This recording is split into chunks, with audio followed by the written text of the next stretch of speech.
Hello everyone, Small Arms Combatives. Today's video is on Combative Handgun Part 2, okay?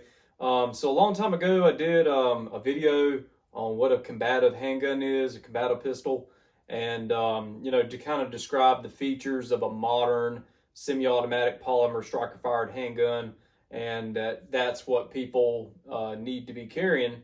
So I thought I would say this, and I have a reason coming up for it here in a minute. First of all, the smallest everyday carry handgun that you need to be carrying, in my opinion, in my professional opinion, based on my training and what I know, which is more than most people, is something like MP Shield or like Glock 43, Glock 43X, the SIG 365, like a pistol this size, okay, like these new single and half stack, like micro 9, stuff like that, okay. And of course, this is the Smith & Wesson M&P 2.0. So some kind of pistol like this should be the smallest pistol. This should be like your everyday carry, okay. And the reason why I say that is because the pistol does have to be large enough to actually fight with. Okay, now that's the key word, to fight with. When you start getting to really small guns, then we're looking at reliability issues. We're looking at we're not into the caliber that we need. I'm saying 9mm. For a pistol like this, but this is what I'm saying should be the smallest pistol like this size that you need to be carrying, okay? Besides, pistols this size still have all the features of the combative handgun, like the Glocks and stuff like that. But that's kind of giving my idea on that. Now, if the pistol is any smaller than that size pistol right there, that's where we're venturing into like our backup gun region, okay? Like if you carry that second gun, that would be the one that is smaller, okay? Or maybe perhaps you're wearing a certain attire. You might be at the beach, you got your swimsuit on, maybe you're wearing gym shorts and you're walking to the mailbox in the morning to get your newspaper or something like that, okay?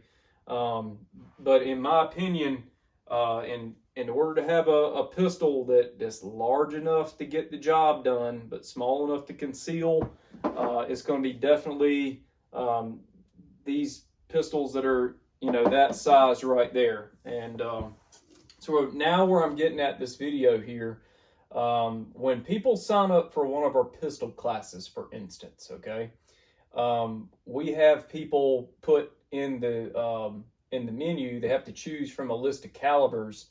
So we have, 9mm, 40, 45, 357, 6, all those, 380 auto, the most common defensive calibers, okay? What is not on the list is like 25 auto or, the little 32s. Those are like the little tiny pistols that people used to carry in like the late 80s, early 90s, maybe the mid 2000s there. And they've really started to phase out because of, pistols like these. They're making pistols in 9mm that are actually smaller than that one now. And of course the 380s are working. But see, those little 25s and the 32s, they're super finicky. They are not as shootable. Now look, you can shoot the gun, but they're not as shootable as something like, one of these Smith & Wesson Shields or that 365 SIG or, like the Glock 43. They're just not in that shootable category, okay? And that's part of what makes my definition of what is a combative pistol, because it's large enough that you can at least get the job done, okay? And so also calibers like 25, 32, they're really, not, in general, those pistols aren't as reliable as some of these newer pistols that are coming out now, these micro 9s and 380s. They're not as reliable.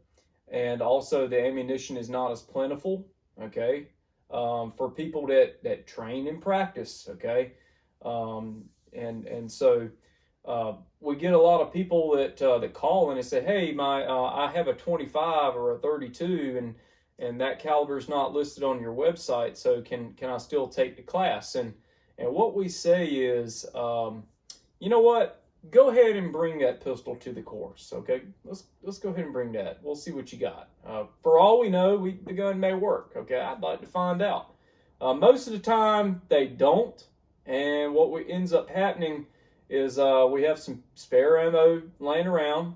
They make that purchase to, buy some 9mm. We put them on like a Glock and give them a holster, and that's how they finish the course. So we're not ever going to tell anyone that, you got a 25 or a 32 on the phone and that, you just might as well start using one of our pistols. We kind of want people to figure that out on their own. We want to get you to class to first. That way you see these things. Because we know if we tell you, you can't bring your 25 or your 32 to class because it's a piece of junk and it's probably not going to make it through class, because we don't really know that. If we told you that, you're like, well, I'm taking class with someone else. This guy's crazy. But the point is, when you come to a training class, here's the part.